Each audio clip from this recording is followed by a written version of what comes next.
What's up, guys? Welcome to the Horror Show. I'm Cecil Laird, here to do a review of the very recently released Pumpkinhead comic book series. It was a 5-issue series that I was able to get from my local comic book store. Shout out to Samurai Comics because they are awesome. But yeah, this, you guys, was from Dynamite Entertainment that does a lot of properties. It's done the Green Hornet series. It's done the Lone Ranger series. It's done a lot of other things too, but it dipped its toe into horror here a little bit. I know it's done in the past too, but it did a 5-issue series, what I'm calling Pumpkinhead Wrath. Now, this did not have an official subtitle. It's just called Pumpkinhead, and even on the inside of the comics, there was never like a title page like most comics have that says Pumpkinhead, blah blah blah, and then the story part, whatever. They'll usually have the title and then the storyline also, but this is just called Pumpkinhead and there's no storyline. But I'm going to call it Pumpkinhead Wrath because as I start to go through a lot of these comics, they are going to essentially act as sequels that we never saw for the movies. So I'm going to call this the sequel, the 5th Pumpkinhead movie, Pumpkinhead Wrath, because it does something completely different. It actually kind of reboots the series, but it doesn't. It sort of adds to the mythology that we've seen before. So what we know about Pumpkinhead is that he is a vengeance demon. A lot of people just know him as the Vengeance Demon. Because, you know, obviously in the first movie, we had a bereaved father going to a witch of the woods and asking for revenge, and she raises the Pumpkinhead creature who will go and exact revenge on those that wronged him and killed his son, which is a group of young dirt bikers in the first movie. And it's a secluded cabin in the woods where Pumpkinhead attacks and starts killing them all, and it's a great creature movie. I absolutely love it. And this series increased the mythos. Now, I've only seen 2, 3, and 4. I've only seen 3 and 4 once each. 2 I might have seen twice.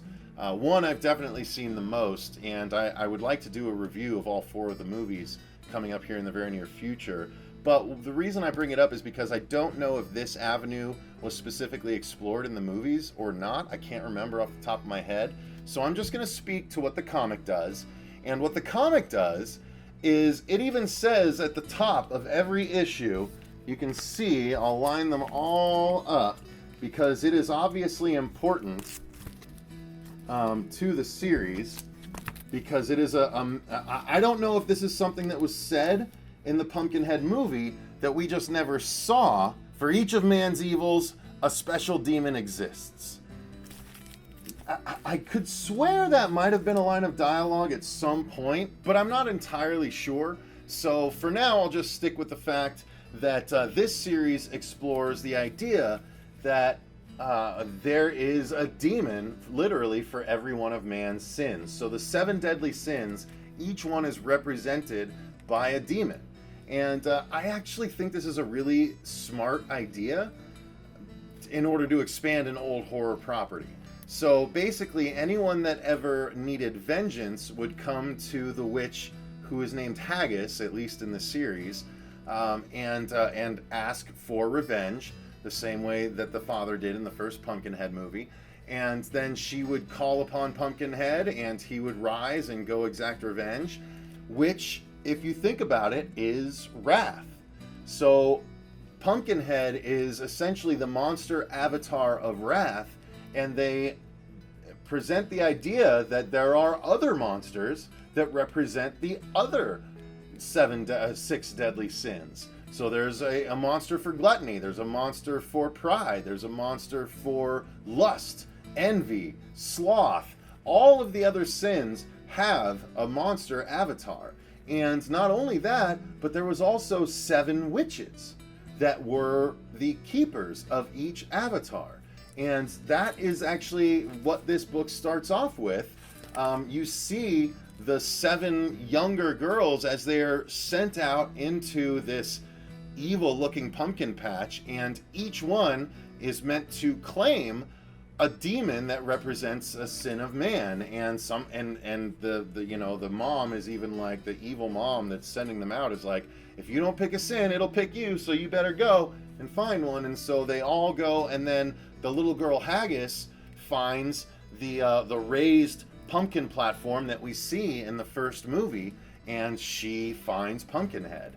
And so what's awesome is then we flash forward, and the actual story of the book is a little uninteresting. It's about a group, it's about a guy who's like this skinhead wannabe crime lord who's tattooed and everything. And what he did was he crashed his car into a wagon in like an Amish-like country, and he killed a couple of kids when he did it.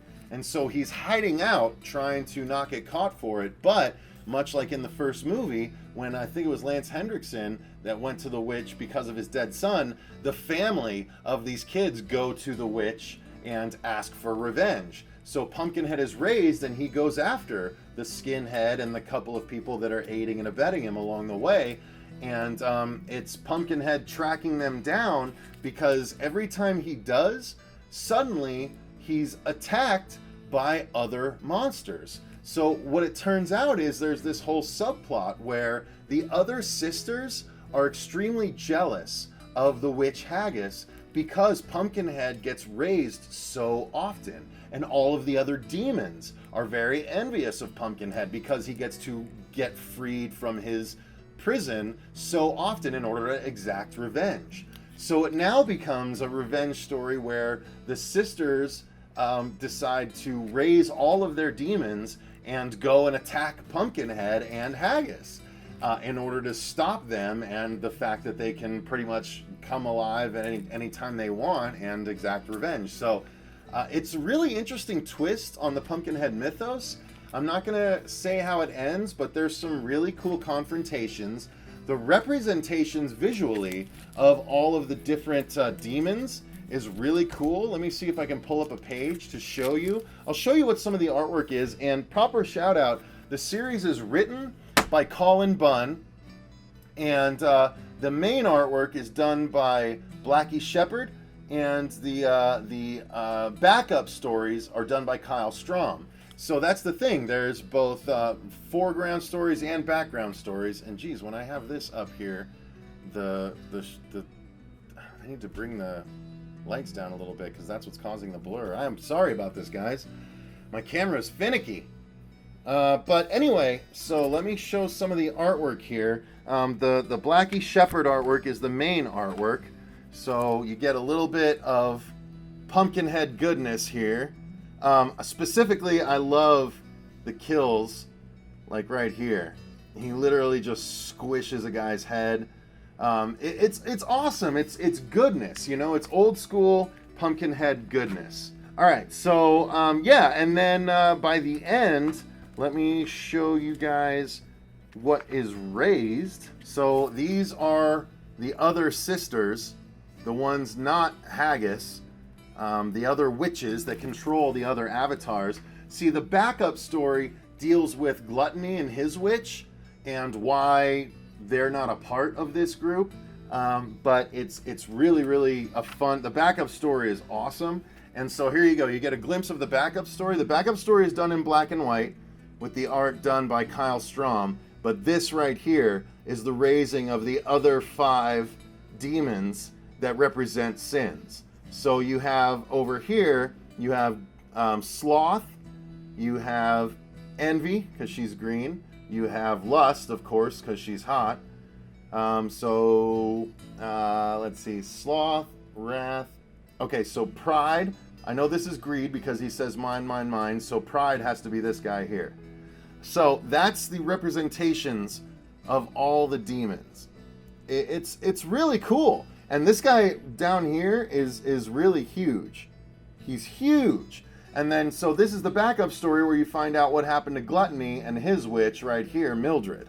So I'm not going to spoil that, but that is what's going on in this book, you guys. So you have all of these 5 demons representing the sins of man that are now trying to track down Pumpkinhead and take him out, while Pumpkinhead is on his mission to take out the skinhead for killing the kids. So it's actually kind of a layered story, and while it ends up not being the deepest, and I'll tell you what, the characters that Pumpkinhead is tracking down, I kind of loathed.